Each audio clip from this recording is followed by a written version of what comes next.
पिछले भाग में आपने देखा कि रामप्रसाद पिता की मौत हो जाने के बाद बचपन से ही मजदूरी करते आए थे। बड़े होकर एक अस्पताल में साफ सफाई का काम करने लगे। जब उनकी शादी हुई तो 2 महीने बाद ही उनकी माँ चल बसी थी। बचपन से ही हालात की कठोरता को सहन करते करते वह अपनी उम्र से ज़्यादा समझदार हो गए थे। एक दिन वह अस्पताल की सफाई कर रहे थे। उस दिन एक बच्ची ने उस अस्पताल में जन्म लिया था, लेकिन उसे नर्सरी में रख दिया गया क्योंकि उसे कोई बीमारी थी। डॉक्टर ने कहा था कुछ दिन नर्सरी में रखने के बाद ये ठीक हो जाएगी। रामप्रसाद जब भी उस नर्सरी की सफाई करने जाते तो उस बच्ची को देखते। उन्हें उस बच्ची से बहुत लगाव हो गया था। लगभग एक हफ्ते के बाद उस बच्ची को नर्सरी से डिस्चार्ज कर दिया गया। अगले दिन रामप्रसाद ने देखा कि उस बच्ची के माता पिता अस्पताल से छुट्टी लेकर जा रहे हैं, लेकिन वह बच्ची उनके साथ नहीं थी। यह देखकर रामप्रसाद को हैरानी हुई। थोड़ी देर बाद एक नर्स उस बच्ची को लिए अस्पताल से बाहर की तरफ जा रही थी। जब रामप्रसाद ने यह देखा तो वह उस नर्स को चुपके से पीछा करने लगे। वह नर्स एक कार में बैठकर निकल गई थी। रामप्रसाद ने अपनी बाइक ली और उस गाड़ी का पीछा किया। रास्ते में एक जगह पर रामप्रसाद ने अपनी बाइक उस कार के आगे कर दी। ड्राइवर तो डर के भाग गया था और नर्स रोने लगी थी। जब रामप्रसाद ने दहाड़ते हुए पूछा था कि इस बच्ची को कहाँ लेकर जा रहे हो, तो नर्स ने जो कुछ सच्चाई बताई उसे सुनकर रामप्रसाद के पैरों तले ज़मीन निकल गई थी। नर्स उस बच्ची को एक कोठे वाली औरत को देने जा रही थी और ये सारा किया धरा उस अस्पताल के डॉक्टर का था। वह इसी तरह से गरीब माँ बाप के बच्चों को ये कहकर हॉस्पिटल में रख लेता था कि उन बच्चों को एक आश्रम में भेज दिया जाएगा और वहाँ पर उनकी बहुत अच्छी परवरिश की जाएगी। यही सोचकर गरीब माँ बाप अपने बच्चों को वहीं पर छोड़ जाते थे। रामप्रसाद ने नर्स से सारी सच्चाई उगलवाई और मन में ठानी थी कि इस धंधे को बंद करवा कर रहेंगे। इसके अलावा भी बहुत कुछ हंगामा हुआ था और आखिरकार जीत रामप्रसाद की हुई थी। किस तरह से यह राज खुल पाया और किस तरह से रामप्रसाद इस धंधे को बंद करवा पाए और मुजरिमों को जेल की सलाखों तक पहुंचाना भी कोई आसान काम नहीं था। इस सारी कहानी को जानने के लिए आप इस कहानी के पहले भाग को ज़रूर पढ़िए। ये एक बहुत ज़बरदस्त सीख देने वाली कहानी है जो हमारे समाज को आईना दिखाती है। तो आखिरकार रामप्रसाद ने वह बच्ची उसके असली माता पिता तक पहुंचा तो दी थी, लेकिन उनको उस बच्ची से बहुत ज़्यादा लगाव हो चुका था और उसके माता पिता को भी। जब इस सच्चाई का पता चला था कि असल में वह डॉक्टर उन बच्चों के साथ क्या करने वाला था, तो उनके भी पैरों तले ज़मीन निकल गई थी। वह रोकर रामप्रसाद से माफ़ी मांगने लगे और आखिरकार उस बच्ची की माँ ने रामप्रसाद की भावनाओं को समझते हुए अपनी बच्ची रामप्रसाद की गोद में डाल दी थी। अब देखिए आगे क्या होता है। वह दोनों पति पत्नी रामप्रसाद के दिल का हाल जान चुके थे। बच्ची की माँ ने रामप्रसाद को आवाज़ दी और कहा कि भाई, मैं एक माँ हूँ और इस बात को समझती हूँ कि आपका दिल इस बच्ची के लिए तड़प रहा है। मैं एक माँ होने के नाते अपने भाई को यह बच्ची सौंप रही हूँ। इसका ख्याल रखना। आज से आप ही इसके पिता हैं। रामप्रसाद ने उस बच्ची को सीने से लगाया और वापस अपने घर ले आए। रामप्रसाद ने उस बच्ची का नाम तनिष्का रखा। उनकी अपनी कोई औलाद नहीं थी, इसीलिए उन्होंने बच्ची को बड़े नाज़ों से पाला। खुद मेहनत मजदूरी करके रामप्रसाद ने तनिष्का की हर इच्छा को पूरा किया। तनिष्का से रामप्रसाद का प्यार का हाल ये था कि आधी रात को एक बार तनिष्का को हल्का सा बुखार हो गया था। सारी रात रामप्रसाद उसके पास बैठे रहे, उसका बुखार चेक करते रहे और उसके लिए प्रार्थनाएं करते रहे। तनिष्का अभी छोटी बच्ची थी। वह इस बात को नहीं जानती थी कि उसके पिता उससे कितना प्यार करते हैं, लेकिन वह जैसे जैसे बड़ी हुई वह अपने आप को खुश नसीब समझती थी कि उसको इतना अच्छा पिता मिला है जो उसे इतना प्यार करते हैं। रामप्रसाद ने अस्पताल की जॉब छोड़ दी थी क्योंकि अस्पताल पूरी तरह बंद हो चुका था। उसके बाद कॉलेज की कैंटीन में नौकरी कर ली।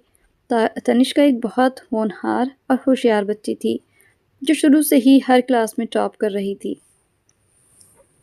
10वीं क्लास में भी उसने टॉप किया था। केवल कॉलेज में ही नहीं, पूरे ज़िले में उसने टॉप किया था।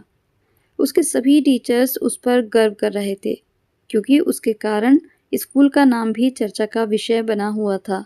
उस स्कूल के प्रिंसिपल ने सरकार की तरफ से तनिष्का को एक बहुत बड़ी स्कॉलरशिप दिलवाई थी और फिर आगे उसका यूनिवर्सिटी के एक अच्छे कॉलेज में एडमिशन भी करवाया था।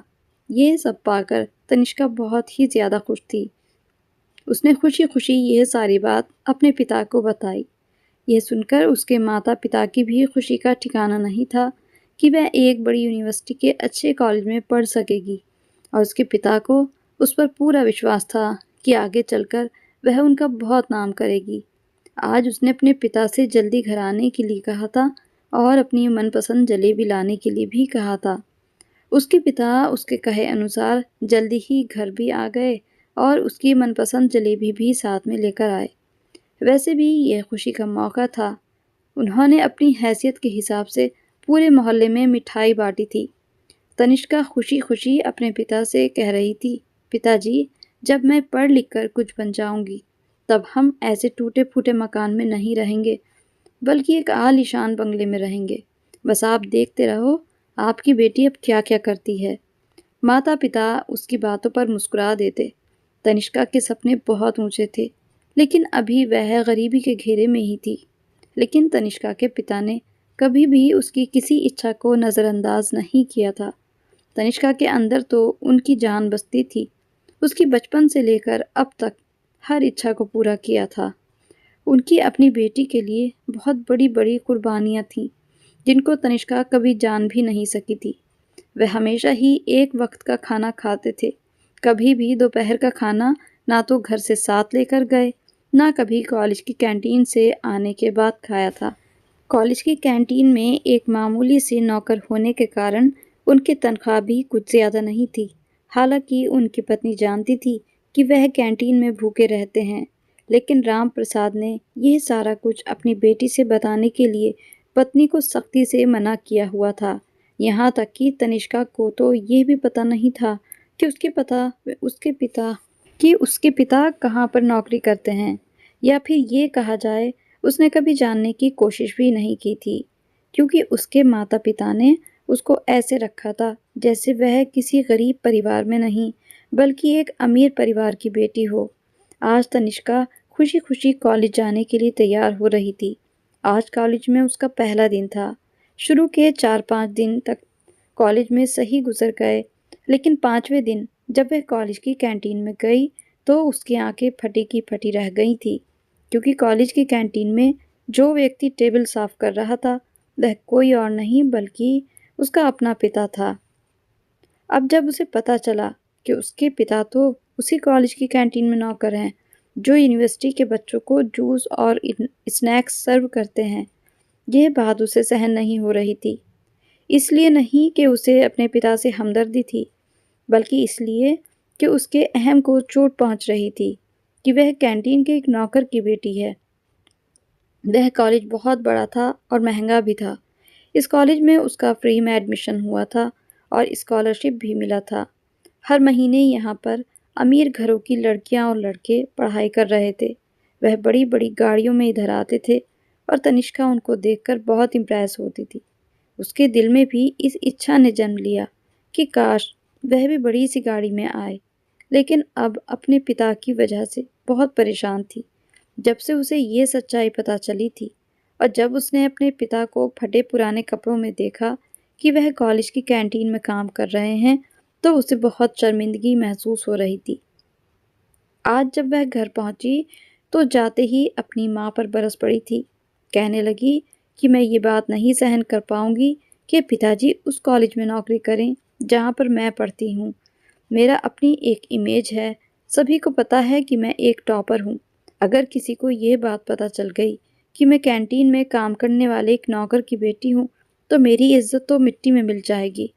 जब उसके पिता घर लौट आए, तो अपने पिता से भी साफ कह दिया कि पापा, आप कॉलेज की नौकरी छोड़ दो।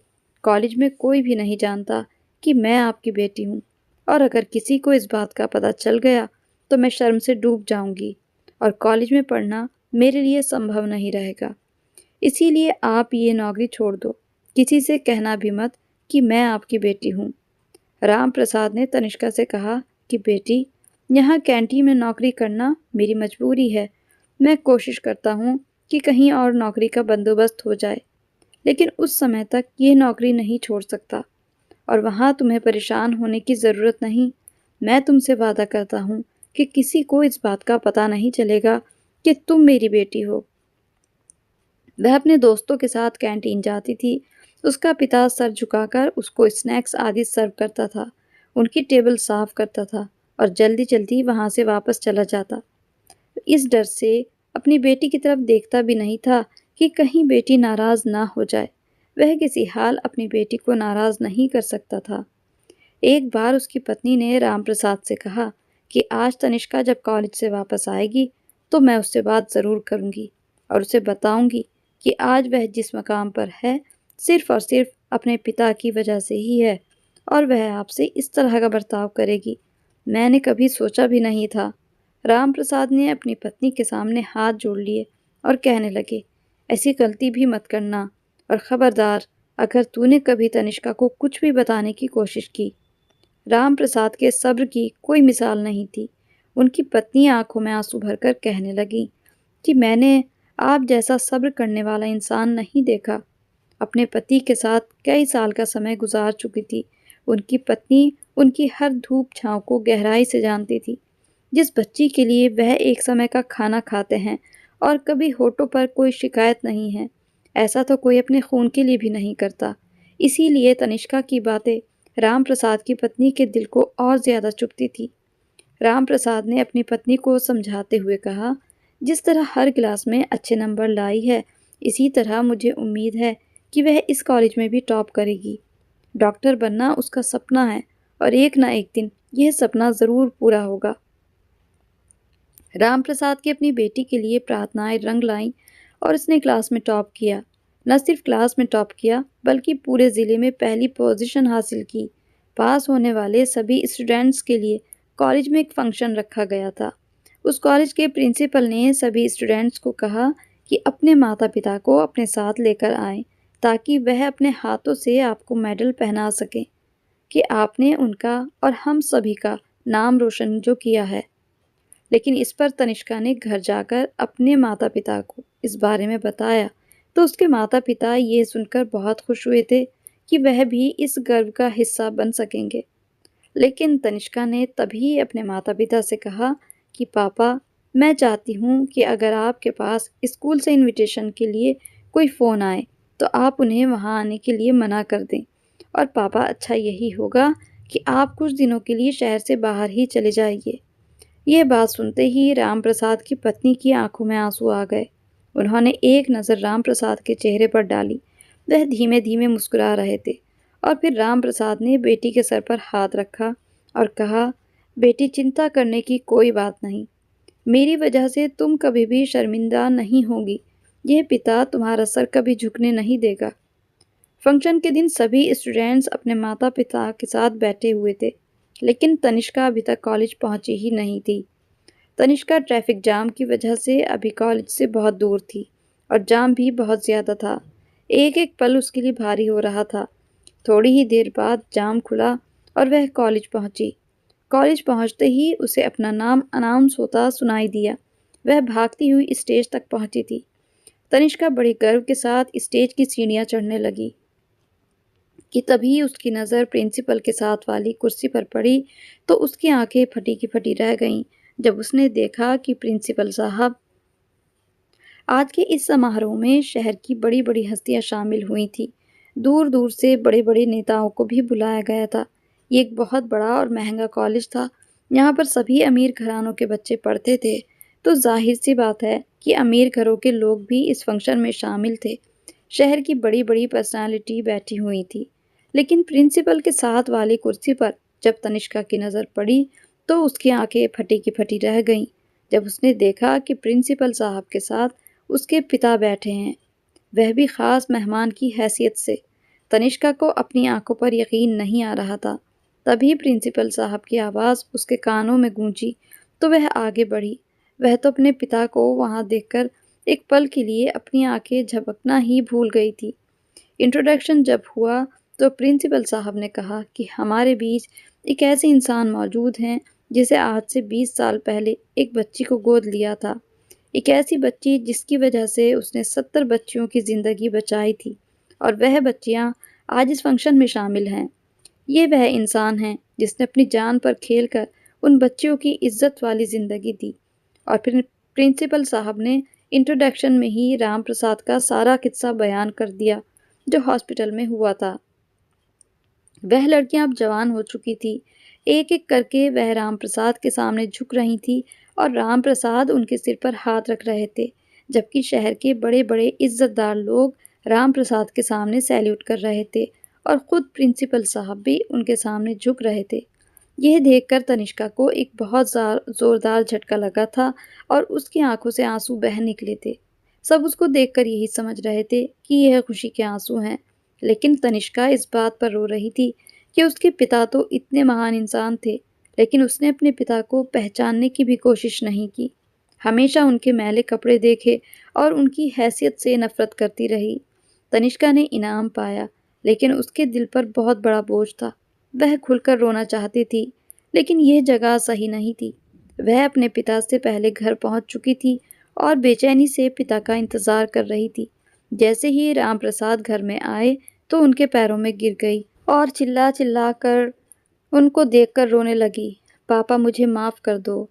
पिता ने अपनी बेटी को गले से लगाया और कहा, तुम मेरा गर्व हो, अब रोना बंद करो, वरना मैं भी रोना शुरू कर दूंगा।